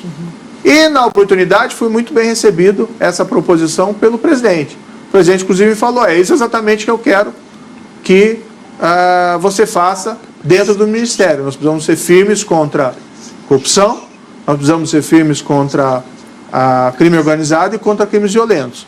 Nós estamos construindo um projeto, ele está praticamente pronto na concepção e já no papel. Claro que ainda existem aquelas discussões dentro do governo e depois isso vai ser colocado para o Congresso. Agora, o Congresso ele tem um papel de deliberação. Nós reputamos muito natural nós conversarmos com o Congresso sobre esses temas e estamos abertos a alterações, eventualmente, no projeto. Não existe aí a ideia, nunca tive nenhum propósito de assumir uma posição fundamentalista em relação às proposições. Agora, é importante destacar, isso eu acho muito relevante, deixar claro que esses 3 problemas estão relacionados. A corrupção impacta a eficiência da política pública contra o crime organizado e contra o crime violento, ou seja, impede que o Estado seja eficiente contra crime organizado e crime violento. Crime organizado, por seu lado, se serve da corrupção para buscar impunidade e aumentar o seu raio de ação, e, por outro lado, se serve da violência, para intimidar a população. Não só nesses atos terroristas, mas, por exemplo, tráfico de drogas. Não só violência decorrente das disputas entre esses grupos, mas igualmente para vitimizar aqueles que infelizmente se tornaram dependentes químicos e muitas vezes não têm condições de arcar com as dívidas feitas com traficantes. Eu queria aproveitar esse gancho para voltar um pouquinho para a questão dos presídios. Além das medidas de inteligência, ministro, existe questão pontual, ação pontual para a questão dos presídios, para o combate a essa situação que a gente tem? O senhor imagina? Até porque, né, Heraldo, o presidente disse que a superlotação dos presídios, a gente estava conversando sobre isso, não era um problema do Estado, era um problema dos presos. O general Heleno disse aqui que precisaria humanizar a situação dos presídios. Qual é a posição, qual a política? Parece que o seu ministério está estudando um indulto humanitário para esvaziar os presídios. É verdade isso? E isso está incluído em uma política mais ampla do sistema penitenciário? Olha, a questão do indulto ele surge num certo desvirtuamento que aconteceu com os indultos nos últimos anos. Eles foram se tornando cada vez mais generosos. E existe realmente o problema da superpopulação. Mas, assim, qual que foi a proposta de muitos governos anteriores? Para resolver a superpopulação carcerária, vamos soltar os criminosos. Eu acho que isso simplesmente não resolve o problema da criminalidade. Porque antes, aquela pessoa, o criminoso, estava respondendo por seus crimes, segundo a lei, dentro da prisão, e, de repente, se transfere o problema para fora. Não é assim que se resolve o problema. Então, nós temos que melhorar os nossos presídios. Isso demanda, em parte, investimentos. E, claro, que é um desafio dentro de um cenário de crise fiscal, não se ignora isso. Mas também pode haver uma gestão mais eficiente dos recursos. Algo que nós levantamos. Em 2016, o governo federal, através do Fundo Penitenciário Nacional, transferiu lá cerca de 1 bilhão e 200 milhões de reais para estados, para investimento na área prisional. No final de 2018, verificando, havia sido apenas executado, investido 24% desses valores. Porque acho que os valores têm que ser maiores, mas os recursos também podem ser melhor geridos. A questão do indulto, daí vem nesse desvirtuamento. Não se pode fazer aí esses indultos que acabam minando a confiança das pessoas no império da lei e na credibilidade das instituições. Não se pode resolver o problema da criminalidade simplesmente soltando os criminosos. A ideia do indulto é retomar aquele aspecto humanitário do indulto. Ou seja, por exemplo, alguém que está preso que durante o cumprimento da pena adquiriu uma doença grave, terminal, ou foi acometido por uma deficiência grave e tem a dificuldade de sobrevivência dentro do presídio. O indulto deveria servir para essas situações específicas e não propriamente aí para simplesmente porque alguém cumpriu, como foi no indulto controverso de 2017, 1/5 da pena, né, e ser colocado em liberdade. Não vejo qual que é o sentido disso, uma política dessa espécie. E a política para os presídios penitenciários da sua gestão? Bem, nós vamos procurar primeiro identificar esses pontos de estrangulamento. Por que se libera 1 bilhão, mais de 1 bilhão de reais em 2016, e isso não vira obras e investimentos em concreto dentro dos estados? Então nós precisamos fazer esse diagnóstico. Uma das ideias, por exemplo, se diz que tem muito falta de projeto. Trazer a responsabilidade de fazer projetos, modelos de projetos de presídios dentro do Ministério e assim poder oferecer, olha, quer construir um presídio? Então você tem um modelo aqui já pronto no Ministério e você apenas adapta às circunstâncias locais. Muita coisa depende do Congresso, ministro. Muita coisa depende do Congresso. E a gente estava aqui trocando uma bolinha enquanto isso sobre a questão do Congresso, eu e André Sadi. A gente estava aqui curioso para saber o seguinte, ministro, se entre essas propostas que o senhor vai discutir ali, o governo vai discutir com o Congresso, vai ter, por exemplo, essa de criminalizar o Caixa 2 e a questão da segunda instância também. Isso é prioridade absoluta para o senhor? O senhor acha que isso passa? Eu queria que o senhor falasse um pouco sobre isso. Tem várias formas de enfrentar, por exemplo, a questão da corrupção e da questão da impunidade. Algo que foi feito nesse governo que me parece muito importante e muitas vezes não tem sido valorizado da maneira mais apropriada, o presidente, por decisão dele, tomou a opção de não fazer o loteamento político dos cargos públicos, do alto escalão. O que se fazia no passado, muitas vezes, ninguém desconhece, é a negociação de cargos, e muitas vezes essa negociação envolvia aspectos mais sombrios, de se colocar, por exemplo, como foi o caso da Petrobras, diretores na Petrobras para arrecadar dinheiro para enriquecimento ilícito de agentes políticos, alguns inescrupulosos, e igualmente para financiamento ilegal de partidos políticos. E o presidente tomou uma decisão importante, que tem um impacto relevante, ela por si, em diminuir a corrupção, que foi não dizer um basta a esse sistema.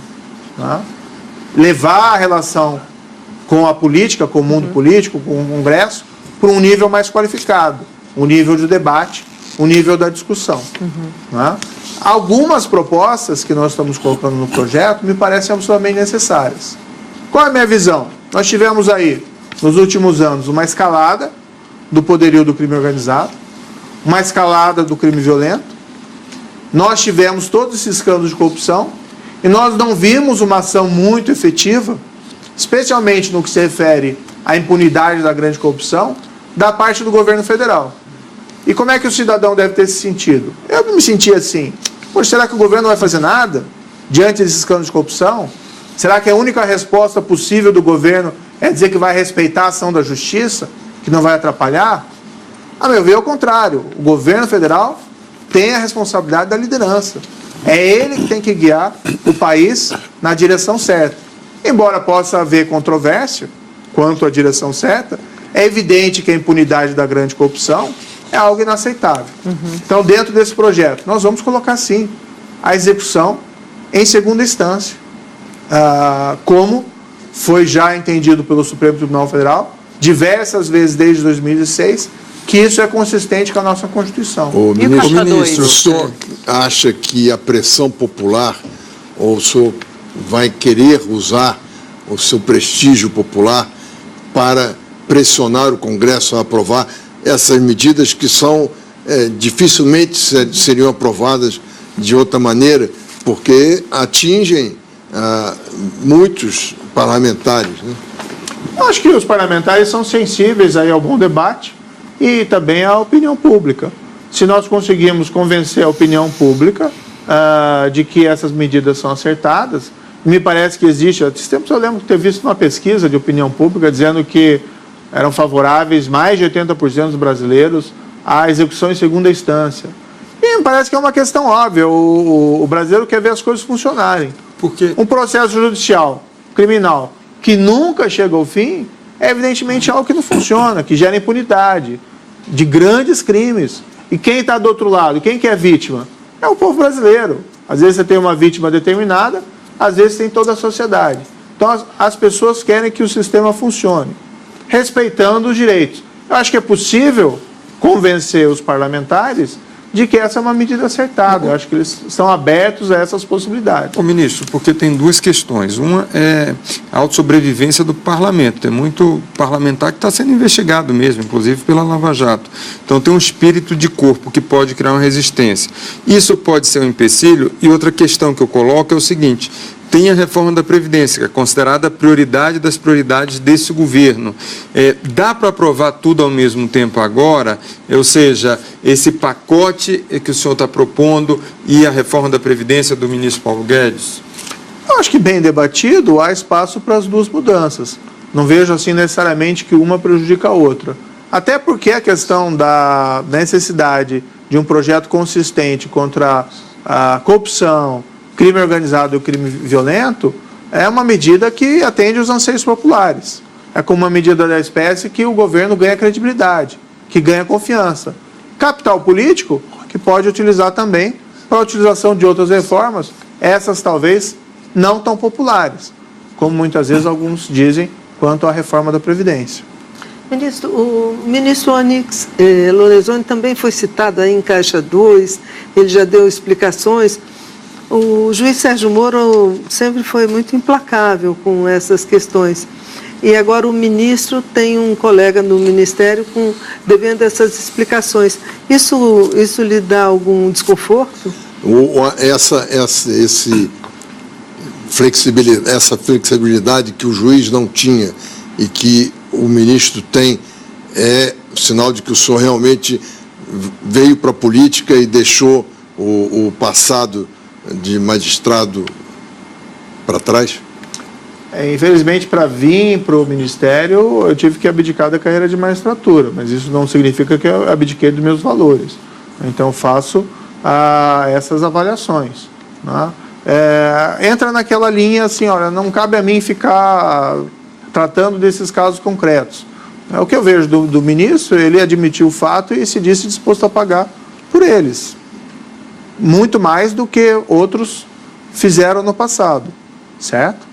Então, ele está esperando as consequências do que ele, inclusive, admitiu.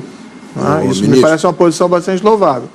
Por outro lado, eu lembro de ter visto lá a atuação do ministro durante a época da discussão das medidas, e ele realmente foi um grande defensor da aprovação daquelas medidas anticorrupção, que teriam se adotadas no ano de 2016, poderia haver divergência quanto a alguma delas, mas teria um impacto muito positivo para a restauração da confiança dos governados em relação aos seus governantes. Então ele fez um trabalho muito meritório e eu avalio muito positivamente essa posição. Na mesma linha, no atual governo, ele tem sido um árduo defensor dessa política intransigente contra a corrupção, por exemplo, de evitar o loteamento de cargos públicos. O que é algo, vamos dizer assim, que quanto tempo isso não acontece no Brasil? 30 anos? Há quem que seja crítico, acha, olha, vai perder a governabilidade. Mas qual a governabilidade que nós queremos? A da grande corrupção, a chegar naquele ponto em que o governo é um problema de polícia e não uma questão de discutir políticas públicas? O que nós estávamos indo era para uma situação de praticamente cleptocracia, governo de ladrões. Não existe governabilidade num governo de ladrões. O que existe é descrédito, desconfiança. E vejam o que acontecia na minha percepção. Chegou até um certo nível que o cidadão começou a desconfiar da democracia. Aquele saudosismo de regime militar, de ditadura, era provocado por uma descrença da democracia. Aquele caminho que nos levava para a ingovernabilidade. E não, me parece, seja esse o caso, essa opção virtuosa de romper com esse modelo. Muito bem. A defesa do ex-presidente Lula apresentou agora a defesa final e as alegações finais e diz claramente que uma prova de que o senhor foi um juiz parcial é o fato de o senhor ter aceitado ser ministro da Justiça do governo Bolsonaro.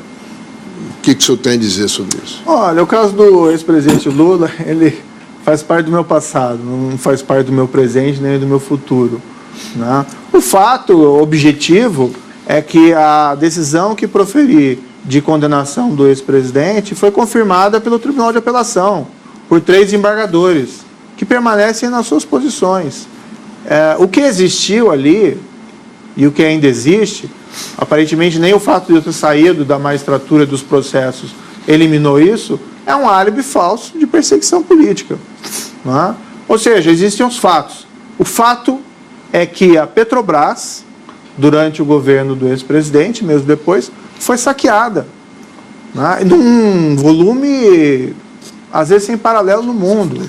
Quer dizer, não conheço todas as situações do mundo, mas vejam que a própria Petrobras oficialmente reconheceu em desvios 6 bilhões de reais. Para onde foi esse dinheiro? Esse dinheiro foi exatamente para enriquecer ilicitamente diversos agentes públicos que faziam parte daquele governo. E parcela do dinheiro, como foi reconhecido naquela sentença, foi beneficiar, inclusive, pessoalmente, o ex-presidente. Ou seja, esse álibi primeiro parte de um pressuposto que esse escândalo de corrupção não aconteceu. Quando aconteceu debaixo das barbas, né, do ex-presidente. Ministro, eu queria perguntar para o senhor um pouco sobre feminicídio. A ministra Damares Alves esteve aqui com a gente, falou um pouco sobre isso, disse que o governo tinha alguns projetos, enfim. A gente está vendo uma escalada de crimes nesse sentido. Qual que é o projeto do governo para o feminicídio? O que o Ministério está pensando? Ora, existem diversos planos que ainda estão sendo elaborados, planos que estão sendo detalhados. Então, existe, por exemplo, uma ideia de se construir um plano nacional contra homicídios, com diversas possibilidades de ação. Então, dentro desse plano, por exemplo, isso eu já falei publicamente, nós queremos ter um Banco Nacional de Perfis Genéticos. Né? O que é o Banco Nacional de Perfis Genéticos? É uma moderna impressão digital. Nós vemos lá nos filmes americanos, um indivíduo comete um crime, se no local do crime deixa cair um fio de cabelo, e se esse material for recolhido, é possível identificar quem que é aquela pessoa. Se cruza esse material com vestígios de perfil genético já constantes no banco, muitas vezes colhidos em outros locais de crime, ou com o perfil colhido de pessoas já condenadas. A lei prevê que pessoas condenadas por crimes violentos tenham o seu perfil genético colhido. Mas isso para então, homicídios. por exemplo, essa é uma medida de investigação muito exitosa. Sim, pode acontecer. Veja, alguém que eventualmente assassina a esposa e que busca encobrir o crime, às vezes acontece a situação, não fui eu, foi o fulano, eu saí de casa, não estava naquele momento, e a possibilidade, através desses vestígios de perfil genético, identificar o verdadeiro criminoso. Mas, além disso, existe uma série de medidas que estão sendo pensadas e estão sendo aí detalhadas em relação a isso. O feminicídio é extremamente grave, muitas vezes é um crime de difícil controle, muitas vezes ele é provocado por uma situação passional de momento, não que isso diminua a gravidade do crime, mas isso, por vezes, deixa esse crime mais inesperado do que crimes planejados. Tem que ter uma política consistente de apoio a vítimas de violência doméstica, até para prevenir que se chegue ao extremo de um assassinato no ambiente doméstico, mas não existe assim soluções muito simples para esse tipo de crime. Ministro, o senhor chegou a recomendar, apesar da FUNAI não estar no Ministério da Justiça, o senhor chegou a recomendar a exoneração de uma diretora da FUNAI, o que acabou não acontecendo pela Casa Civil. Afinal, o senhor foi desautorizado? O que aconteceu? Vai acontecer essa exoneração? Por que o senhor exonerou quando a FUNAI já não era do seu ministério? Olha, esse episódio, a meu ver, é um pouco superdimensionado. É um cargo em comissão, então pode ser exonerado sem que haja causa específica. Veio essa informação de que havia uma situação ali específica envolvendo essa servidora. Foi consultado o ministério para onde a FUNAI seria dirigida, se haveria interesse ou não de permanecer com a servidora. A resposta não foi necessariamente positiva, então nós tomamos essa opção. Depois, entendemos aí que seria melhor deixar completar essa transferência para que o próprio Ministério lá de Direitos Humanos possa dar a última palavra entre efetivar ou não efetivar essa exoneração. Pois é. Mas assim, para mim... O senhor falou que não ia entrar em outras áreas, hein, ministro? O senhor falou que não iria entrar em outras áreas, tá vendo? A prática Mas mas não é isso. É porque, veja, existe esse momento de transição. Parece aquela história daquele gato da física, você não sabe se está vivo ou se está morto. Então a FUNAI está saindo do meu ministério, mas não chegou totalmente no outro. Nós temos que a mesma situação. Não, pelo contrário, eu acho que é um episódio que não tem essa relevância toda que foi dada por alguns não pode não ter relevância, mas uma das críticas que se faz ao governo é que a maior parte dos ministros e do primeiro, segundo escalão não tem experiência política. E, por isso, a máquina pode ficar emperrada. Esse não seria um exemplo de falta de experiência política, administrativa do senhor e da ministra Damares, e que acabou criando uma situação que está sendo supervalorizada? Olha, todo o governo, quando enfrenta a transição, existe uma série natural de dificuldades. Então, o trabalho é diferente, existe a necessidade de se preencher cargos, pessoas novas que estão assumindo esses cargos também têm a necessidade de se habituar. Eu acho que eventuais, vamos dizer assim, turbulências menores durante uma transição são absolutamente compreensíveis. Eu, sinceramente, não vejo nesse episódio algo muito relevante e que não vai ser resolvido em breve. Assim, se definir essa situação, se ela fica ou não, né? Essa servidora, ela fica ou não. Eu não vejo assim grande problema nesse aspecto. A gente faz um rápido intervalo e volta já já com a segunda parte da entrevista do ministro da Justiça e Segurança Pública, Sérgio Moro. Por favor, fique com a gente.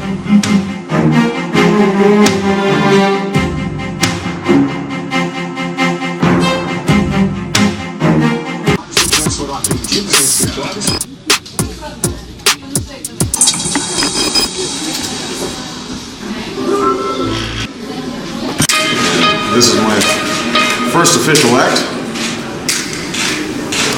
I'm a lefty. Get used to it.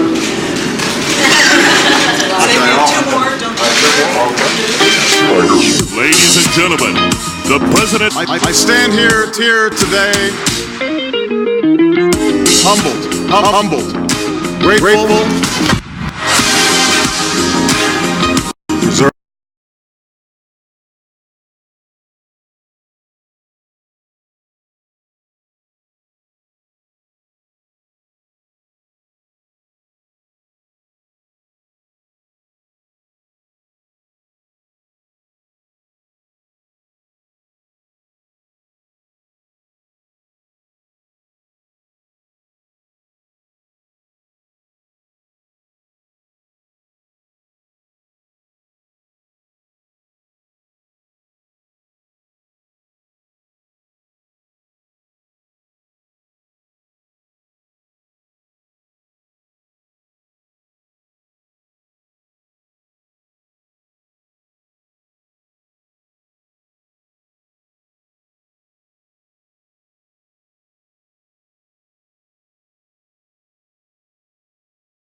Integrado conquistou o primeiro lugar no Brasil no IDEB e chegou pela 8ª vez ao primeiro lugar no Enem.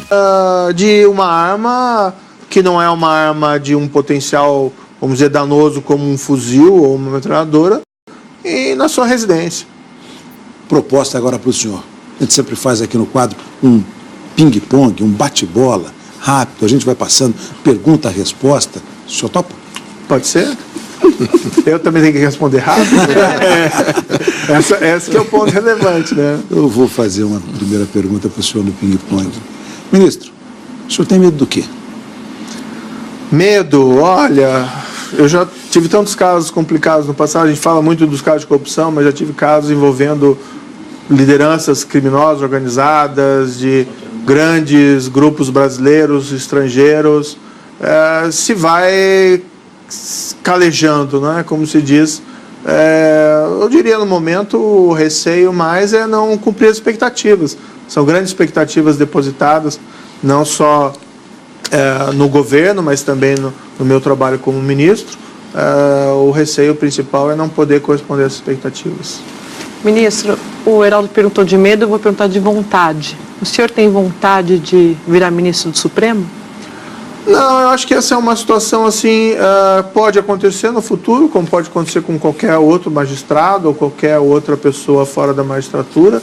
Não é exatamente, ninguém planeja isso, né? É só algo que pode acontecer ou pode não acontecer. Porque o senhor foi convidado pelo presidente Jair Bolsonaro quando abrir a primeira vaga.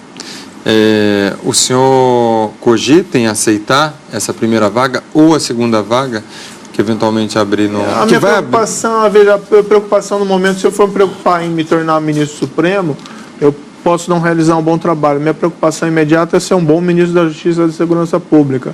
Se surgir uma oportunidade do futuro, não sei, vai depender do momento. Né? Eu não sei se eu vou estar no ministério, não sei como é que vai ser minha relação. Enfim, eu posso estar mais embrenhado nas minhas atividades no ministério e ainda que seja convidado, entender que não é o caso. Enfim, não estou planejando o que eu vou fazer daqui a 2 anos ou 3 anos, né? Pensando nas perspectivas de aposentadoria. E daqui a 4 anos, em 2022? Pode ter humor 2022? Não existe nenhuma. Isso aí são ilusões, especulações. Não existe nenhuma perspectiva nesse sentido. Ministro, 50% dos brasileiros admitem ter na sua vizinhança alguém ligado ao crime organizado e 60% têm medo de sair à noite. As pessoas têm medo de sair à noite. O que o senhor diz para a sociedade brasileira que vive uma dessas situações, vive essa insegurança, preso dentro de casa? Essa é uma situação muito dramática. Às vezes encontram pessoas que falam, vou deixar o Brasil, ou até que já deixaram. E um dos principais motivos, claro que existe uma situação econômica que vem melhorando, mas que foi muito ruim nos últimos anos, que acaba motivando as pessoas a deixarem o país, mas a grande maioria delas fala que vai deixar o país porque se sente inseguro, né? Ou situações inusitadas. Eu conheço lá perto da minha casa, tem uma padaria, umas pequenas padarias, né? Conversando com o dono, ele teve que contratar a segurança privada, veja, uma padaria, porque tinha sido assaltado no mês 3 vezes. Né? Então essa sensação de insegurança é muito ruim. O que eu posso dizer, eu não posso fazer promessas assim muito específicas de quanto isso vai mudar.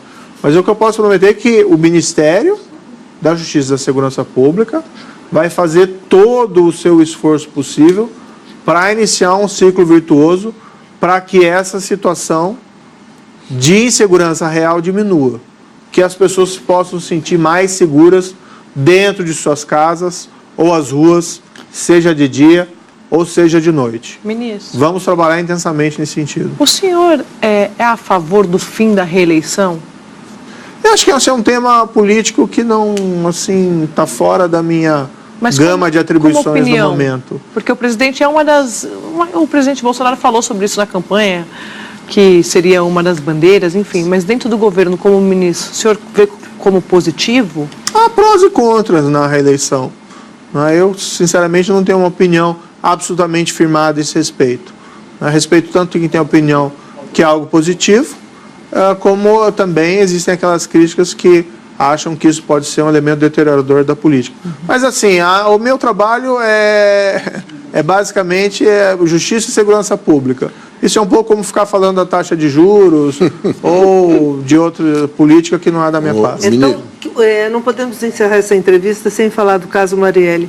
Quando é que vai ter resposta, a perspectiva de ter uma resposta sobre os assassinos de Marielle e do motorista Anderson Gomes? Eu acho que esse é um caso muito grave de assassinato, que precisa ser esclarecido, né? Um assassinato brutal dessas duas pessoas, e tem essa particularidade, ela era uma política ativista, inclusive em matéria de direitos humanos.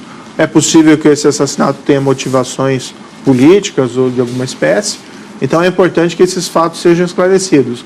A responsabilidade primária é do Ministério Público Estadual e da Polícia Estadual do Rio de Janeiro, né? Se cogitou de transferir isso para a área federal, existe uma possibilidade de incidente de transferência federal, isso no anterior governo, mas isso acabou não sendo realizado. Então nós estamos com a expectativa de que esses fatos sejam esclarecidos. Se não forem, né, e se não forem esclarecidos satisfatoriamente, eu acho que o governo federal vai ter, né, e em particular o Ministério da Justiça vai ter essa posição de tentar elucidar isso de uma outra forma. Seja por uma investigação sobre a investigação, que é uma investigação que já existe, inclusive na Polícia Federal, seja provocando de novo esses instrumentos de transferência do caso para o âmbito federal. Porque realmente quem é cobrado, isso eu conversei muito com o ministro Raul Jungmann, que deixou o governo, uma pessoa até que eu respeito bastante, ele afirmava, quem é cobrado disso é o governo federal. Nós temos que esclarecer esses fatos, não até porque por causa da cobrança, mas é um pouco naquela linha, né? Toda vez que uma pessoa morre, no fundo é atingida, todas as pessoas são atingidas, toda a humanidade é atingida. Uhum. Ministro, muito obrigado pela participação do senhor, pela entrevista aqui ao Jornal das 10. Boa noite ao senhor. Boa noite e muito obrigado mais uma vez pela oportunidade. Fique agora com o Jornal da Globo News, edição da meia-noite. Lembrando que o nosso convidado de amanhã será o governador do Ceará, Camilo Santana. Muito obrigado pela sua companhia, muito obrigado pela sua audiência. Boa noite e até amanhã.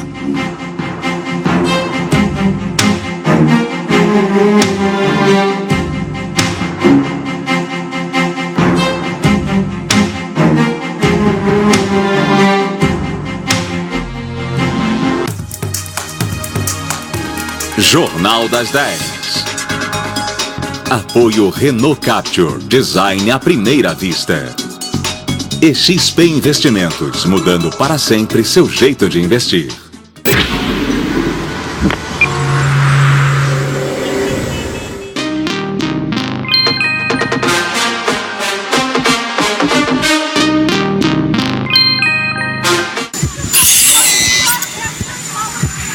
So, Ian, this is the first time the U.S. is among the top risks.